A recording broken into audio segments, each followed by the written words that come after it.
తను కూడా గ్రామీణ ప్రాంతం నుంచి కష్టపడి పైకి వచ్చినవాడు.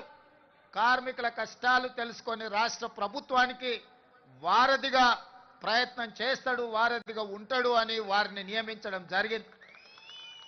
వారితో మాట్లాడి తెలుసుకొని ఆగిపోయిన నంది అవార్డుల కార్యక్రమాన్ని కార్మికులకు, కళాకారులకు, ప్రజా యుద్ధ నౌక తండాలలో, గూడాలలో, మారుమూల పల్లెల్లో ఉండే పేదల కోసం జీవితం సర్వం త్యాగం చేసిన గద్దర్ అన్న పేరు మీద గద్దర్ ఫిల్మ్ఫేర్ అవార్డ్స్ ని ఒక కళాకారుడి పేరు పెట్టి, ఒక పోరాట యోధుడు, ఒక విప్లవకారుడి పేరు పెట్టి 10 సంవత్సరాలు ఆగిపోయిన గద్దర్ ఫిల్మ్ అవార్డ్స్ ని గొప్పగా నిర్వహించడం ద్వారా ఈ దేశంలోనే పరిశ్రమకు ఆదర్శంగా నిలబడే ప్రయత్నం చేసినాం. మిత్రులారా, ఆనాడు మీ శ్రమతో నంది అవార్డులు సాధించడమే గొప్ప అనుకున్నాం.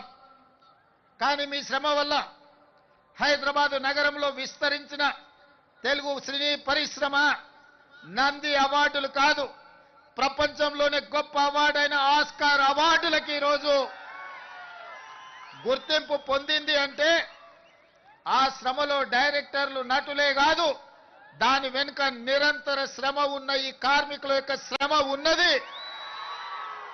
మీ రక్తాన్ని చెమటగా మార్చి దారబోసి షూటింగ్ లో ఫైటర్స్ ప్రాణాలు వదులుకుంటే ఈనాడు ఆస్కార్ అవార్డులు రావడం జరిగింది.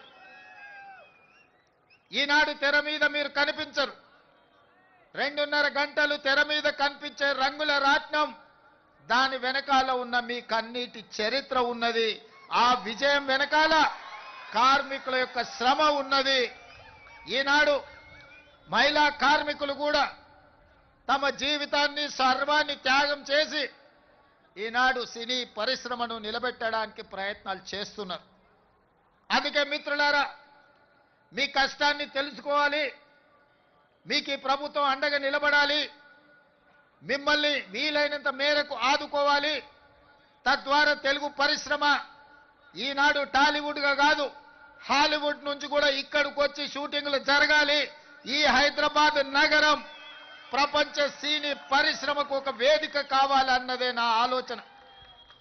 అందుకే ఆనాడు నేను చెప్పిన, మీరు వచ్చినప్పుడు సినీ పరిశ్రమను చిన్న చూపు చూసే సమస్యనే లేదు.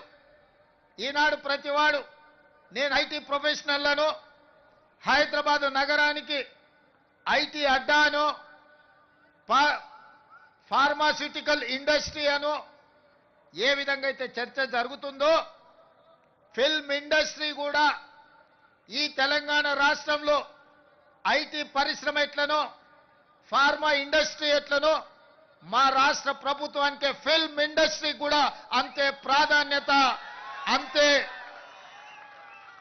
అవకాశాలను ఇవ్వాలని ఈనాడు నిర్ణయించుకున్నాం.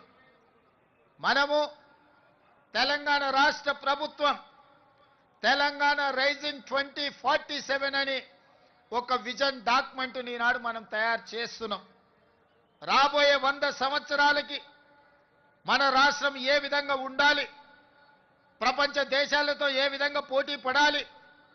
ఈనాడు అప్పుడప్పుడు వాళ్ళు వీళ్ళు మాట్లాడుతుంటారు, మాకు బెంగళూరు, ముంబై, ఢిల్లీ పోటీ, లేకపోతే ఆంధ్రప్రదేశ్లో నిర్మించే అమరావతితో పోటీ అని. మిత్రులారా, మీరందరూ అండగా నిలబడండి. హాలీవుడ్ని ఇక్కడికి తెచ్చే బాధ్యత నాది.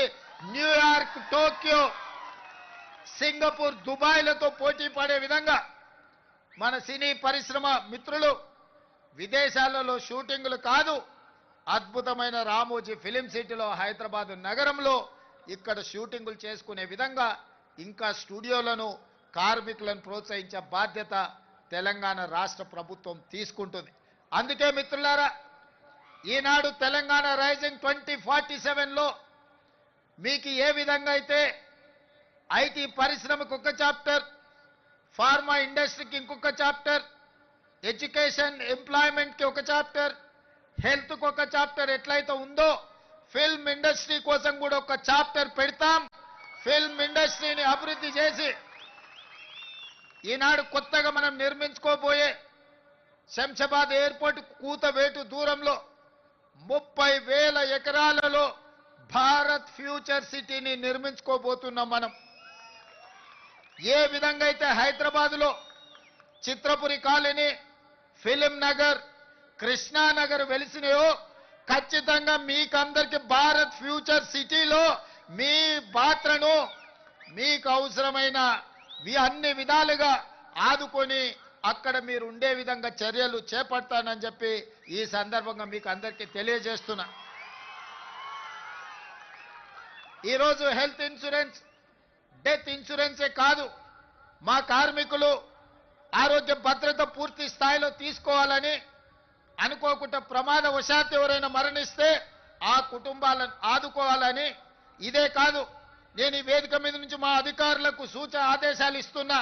ఈ కృష్ణానగర్ ప్రాంతంలో 3-4 ఎకరాల ప్రభుత్వ స్థలాన్ని చూడండి. తక్షణమే నర్సరీ నుంచి 12th క్లాస్ వరకు సినీ కార్మికుల యొక్క పిల్లలు చదువుకోవడానికి కార్పొరేట్ స్థాయిలో మీకు పాఠశాల నిర్మించి మీ పిల్లలకు ఉచితంగా చదువు చెప్పించే బాధ్యత నేను తీసుకుంటా. ఈనాడు మీ శ్రమ, మీ త్యాగం, మీ కన్నీళ్లు మీ పిల్లల భవిష్యత్తు కోసం, ఆ పిల్లల భవిష్యత్తు కోసం ఉదయమే బ్రేక్ఫాస్ట్, మధ్యాహ్నం మంచి లంచ్ పెట్టే బాధ్యత కూడా నేనే తీసుకుంటా. ఉదయం మీరు పని మీద వెళ్తే కనీసం మీ పిల్లలు నాష్టైనా చేసిండ్రా, కనీసం ఏమైనా ఒక గ్లాసు పాలు తాగినరా లేదా చూసుకునే పరిస్థితులు మీకు లేవు. అందుకే నాణ్యమైన బ్రేక్ఫాస్ట్ ఇవ్వడమే కాదు, ప్రతిరోజు వాళ్లకు పాలు ఇచ్చి, ప్రతిరోజు వాళ్ళకి బ్రేక్ఫాస్ట్ పెట్టి, ప్రతి